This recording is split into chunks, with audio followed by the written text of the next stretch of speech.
எல்லாருக்கும் வணக்கம். நான் ஓம் பிரகாஷ் பேசுகிறேன். இது வரைக்கும் நீங்கள் இந்த சேனலை சப்ஸ்கிரைப் பண்ணிக்கோங்க. அது மட்டும் இல்லாமல் பக்கத்தில் இருக்க பெல் பட்டன் கிளிக் பண்ணி வச்சுக்கோங்க. அப்போ தான் நம்ம சேனலில் போகிற எல்லா வீடியோஸுமே உங்களுக்கு வந்து நோட்டிஃபிகேஷனில் காமிக்குங்க. அதே மாதிரி உங்களுக்கு வந்து personal horoscope consultation, astrology consultation உங்களுக்கு வேணும்னா கீழே டிஸ்கிரிப்ஷனும் சரிங்க, கமெண்ட் பாக்ஸும் சரிங்க, வாட்ஸ்அப் நம்பர் கொடுத்துருக்கேன். நீங்கள் அந்த நம்பர் யூஸ் பண்ணி நீங்கள் காண்டாக்ட் பண்ணலாம். கிரகநிலைகளை பொறுத்த வரைக்கும் இந்த ஜூன் மாதத்தில் மேஷத்தில் சுக்கிரன் இந்த மாதம் முழுக்க இருக்காருங்க. ரிஷபத்தில் சூரியன் புதனுடைய சேர்க்கையானது இருக்கு. இங்கே சூரியன் பார்த்தீங்கன்னா ஜூன் மாதம் 14ஆம் தேதி வரைக்கும் ரிஷபத்திலையும், ஜூன் மாதம் 15ஆம் தேதிக்கு பிறகு மிதுன ராசிக்கும் பயிற்சியாகிறார். அதே மாதிரி புதன் ஜூன் மாதம் 5ஆம் தேதி வரைக்கும் ரிஷபத்திலையும், ஜூன் மாதம் 6ஆம் தேதி முதல் ஜூன் மாதம் 22ஆம் தேதி வரைக்கும் மிதுன ராசியில சஞ்சரிப்பாருங்க. அதன் பிறகு கடகத்துக்கு பயிற்சியாகி போயிடுவார். அதே மாதிரி மிதுனத்துல இந்த மாதம் முழுக்க குரு பகவான் இருக்க போகிறார். அதே மாதிரி கடகத்துல செவ்வாய் இதனால் வரைக்கும் நீசமா இருந்த செவ்வாய் ஜூன் மாதம் 6ஆம் தேதிக்கு பிறகு, குறிப்பாக ஜூன் மாதம் 7ஆம் தேதி முதல் சிம்ம ராசிக்கு பயிற்சியாகிறார். அதாவது சிம்ம ராசியில ஜூன் மாதம் 7ஆம் தேதிக்கு பிறகு செவ்வாயும் கேதுவும் சேர்க்கை பெற்று இந்த மாதம் முழுக்க இருக்க போறாங்க. அதே போல கும்பத்துல ராகு பகவானும், மீனத்துல சனியும் இந்த மாதம் முழுக்க இருக்காங்க. இதெல்லாம் வந்து இந்த மாதத்துடைய கிரகநிலைங்க. இந்த பதில நம்ம என்ன பார்க்க போறோம் அப்படின்னா, மகர ராசியில பிறந்தவங்களுக்கு 2025ஆம் ஆண்டு ஜூன் மாத ராசி பலன்களை பத்தி நம்ம தெளிவா பார்க்க போறோம். இந்த ஜூன் மாதம் ராசிக்கு 6ஆம் இடத்துல சூரியன் புதன் குருனுடைய ஆதிக்கங்கள் நிகழப்போகுது. இது எந்த அளவுக்கு ஒரு தாக்கத்தை உங்களோட வாழ்க்கையில கொடுக்க போகுதுன்னு சொல்லிட்டு தெளிவா பார்க்கலாம் வாங்க. மகர ராசி கால புருஷனுக்கு 10வது ராசியா வருங்க. இதோடைய அதிபதி யாருன்னு பார்க்கும்போது சனி பகவான். நட்சத்திரங்கள் அப்படின்னு பார்க்கும்போது மகரத்துல உத்திராடம் 2, 3 மற்றும் 4ஆம் பாதமும், திருவோணம் முதல் 4 நட்சத்திர பாதங்களையும், அவிட்டம் முதல் 2 நட்சத்திர பாதங்களையும் கொண்டுள்ள ஒரு ராசி தாங்க இந்த மகர ராசி. மகரம் 10வது ராசியா தொழில் ஸ்தானம்னால நல்ல ஒரு உழைப்பாளிகளாக இவங்க வந்து இருப்பாங்க. ஓய்வில்லாத உழைப்பிற்கு சொந்தக்காரங்க இந்த மகர ராசிக்காரங்க. நல்ல பொறுப்பாளிகள், நிதான போக்கு அதிகம் உள்ளவங்க, நம்பி ஒரு பொறுப்பை ஒப்படைச்சு அதை சரியாக செய்து முடிக்கக்கூடியவர்கள் இந்த மகர ராசிக்காரங்க அப்படின்னு சொல்லலாம். சரிங்களா? சாமர்த்தியசாலிகளும் கூட. அடிமட்டம், அதாவது வாழ்க்கையில ஒண்ணுமே இல்லாம இருந்தாலும் கூட படிப்படியாக தன்னுடைய சுய முயற்சியால் வாழ்க்கையில முன்னேறக்கூடிய ஒரு ராசியில மகரமும் அடங்கும். ஸோ அந்த வகையில பார்க்கும்போது உங்களுக்கு இந்த ஜூன் மாதம் எப்படி இருக்குங்க? ஃபர்ஸ்ட் விஷயம், நிறைய பாசிட்டிவான விஷயங்கள் கொஞ்சம் இருக்கு. அதை ஃபர்ஸ்ட் பார்த்துக்கலாம். நெகட்டிவான விஷயங்களை கடைசியா பார்க்கலாம். முதல்ல வந்து பார்த்தீங்கன்னா பாசிட்டிவான விஷயங்கள் அப்படின்னு பார்க்கும்போது இந்த காலகட்டத்தை பொறுத்த வரைக்கும் ராசிக்கு 10ஆம் அதிபதி 10ஆம் இடத்தை பார்க்கறது சிறப்பு தான். வேலை ரீதியாக இருந்து வந்த அலைச்சல்கள், முயற்சியில் இருந்த தடைகள், போட்டிகள், பொறாமைகள், அவஸ்தைகள் சார்ந்த விஷயங்கள் சரியாகும். வேலை இல்லாதவனுக்கு நல்ல ஒரு வேலை கண்டிப்பா கிடைக்கும் இந்த காலகட்டத்துல. சரிங்களா? வேலை தொழில் சார்ந்த விஷயங்களுக்காக நீங்க எடுக்கின்ற முயற்சிகள் உங்களுக்கு வெற்றியை கொடுக்கும்.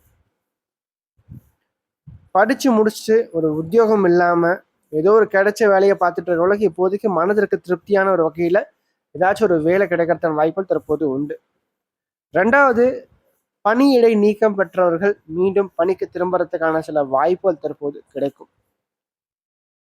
வருமானம் அப்படின்னு பார்க்கும்போது இந்த பொருளாதார ரீதியாக எப்படி இருக்கும் இந்த ஜூன் மாதத்துல அப்படின்னு பார்க்கும்போது நன்றாகவே இருக்கும். என்ன ஒண்ணு, லாபாதிபதி 8ல மறைந்த கேதுவோடு இருக்கிறதுனால உங்களோட முயற்சிகளுக்கு தகுந்த வெற்றி வாய்ப்பு, உங்களோட முயற்சிகளுக்கு தகுந்த ஒரு முன்னேற்றத்தை இது வந்து கொடுக்கும்.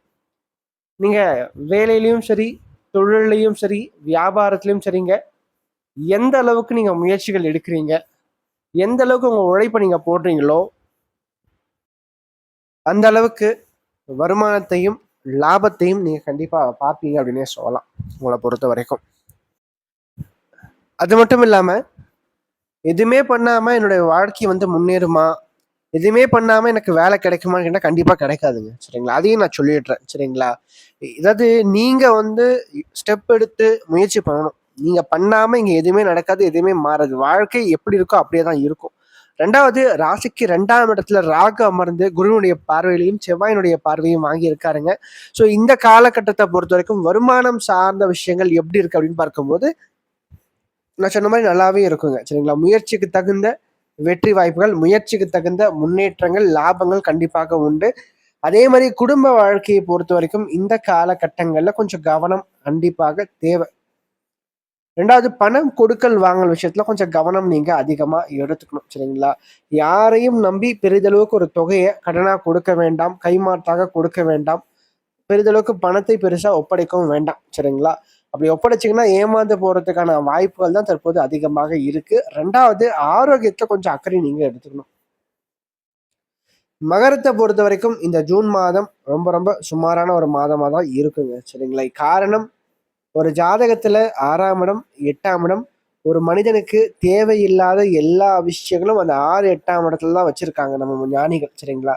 எப்படி ராசிக்கு 2ஆம் இடம், லக்னத்துக்கு 2ஆம் இடம் குடும்பஸ்தானம் தனஸ்தானம் அப்படின்னு சொல்லிட்டு பிரிச்சிருக்காங்களோ, அதே மாதிரி 6ஆம் இடம் 8ஆம் இடம் பிரச்சனைகள், போராட்டங்கள், வம்பு வழக்கு, கடன், நோய், எதிரி போன்ற ஒரு மனிதனுக்கு தேவையற்ற எல்லா விஷயத்தையும் அந்த 6ஆம் இடத்துலயும் 8ஆம் இடத்துலயும் ஒரு ஞானிகள் வந்து ஒளிச்சு வச்சிருக்காங்க. ஸோ அதனுடைய அதிபதிகள் வலு பெறும்போது அது சார்ந்த விஷயங்களும் ஒரு ஜாதகனுக்கு வலுவாக கிடைக்கும்.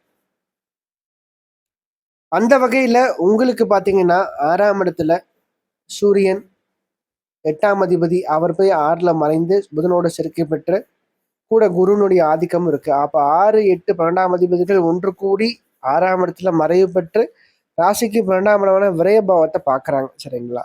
ஸோ இது வந்து பாத்தீங்கன்னா செலவுகளை கொஞ்சம் அதிகப்படுத்தி கொடுக்கும். பண விரயங்கள் சார்ந்த விஷயங்கள் கண்டிப்பாக உண்டு. செலவுகளை குறைச்சிக்குங்க.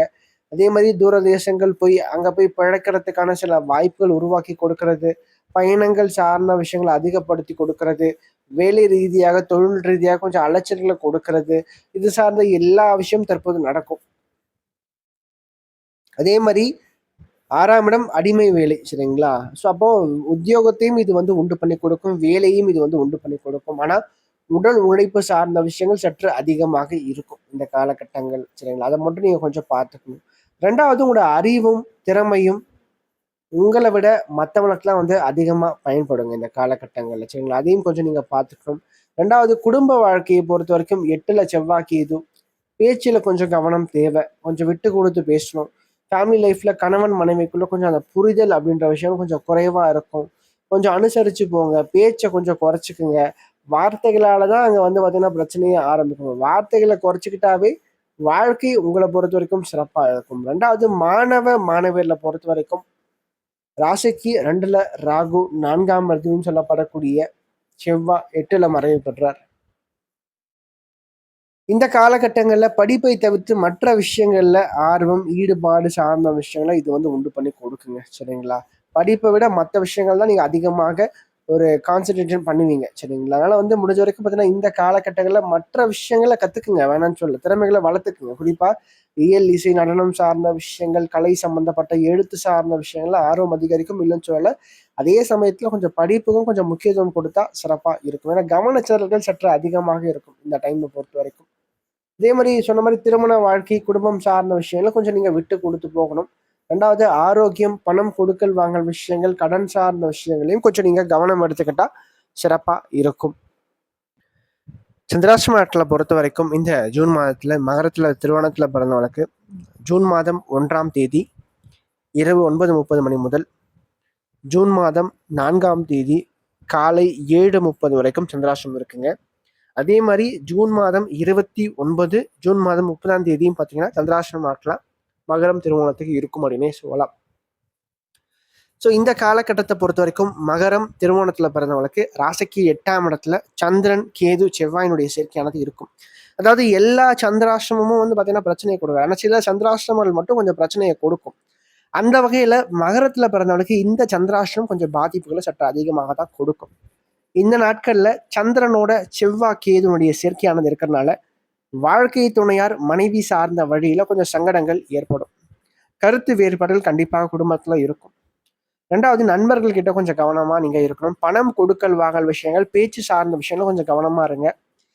பணத்தை அதாவது பணம் சார்ந்த விஷயங்கள் மட்டும் தான் கொஞ்சம் அதிகமான அக்கறை, அதிகமான கவனத்தை நீங்க எடுத்துக்கணும். ஏன்னா தேவையில்லாம பணத்தை கொடுத்து ஏமாந்து போவீங்க. கொஞ்சம் கவனமா இருந்துக்குங்க. அதே மாதிரி வேலை செய்கிற இடத்துல கொஞ்சம் பணிச்சுமைகள் சற்று கூடுதலா இருக்கும். மனம் கொஞ்சம் அதிகமான குழப்பத்தோட இருக்கும். தெளிவில்லாம இருப்பீங்க. அதனால இந்த காலகட்டங்கள்ல முருகர் வழிபாடு அதிகமா நீங்க மேற்கொள்ள பிரச்சனைகள் குறையும், சந்தோஷம் அதிகரிக்கும், ஓரளவுக்கு வாழ்க்கையில வெற்றி பெறவும் முடியும் அப்படின்னு சொல்லலாம். மேலும் இந்த வீடியோ உங்களுக்கு பிடிச்சிருந்தா லைக் பண்ணுங்க, பிடிக்கலன்னா நீங்க தாராளமா நீங்க டிஸ்லைக்கும் பண்ணலாம். சரிங்களா? அதே மாதிரி இந்த வீடியோ பத்தின ஏதாவது கேள்விகள் எதுவாக இருந்தாலும் நீங்க கமெண்ட் பாக்ஸ்ல கமெண்ட் பண்ணலாம். அது நல்ல விஷயமா இருந்தாலும் சரி, கெட்ட விஷயமா இருந்தாலும் சரி, உங்களோட தோன்ற விஷயங்கள் நீங்க கமெண்ட் பாக்ஸ்ல கமெண்ட் பண்ணுங்க.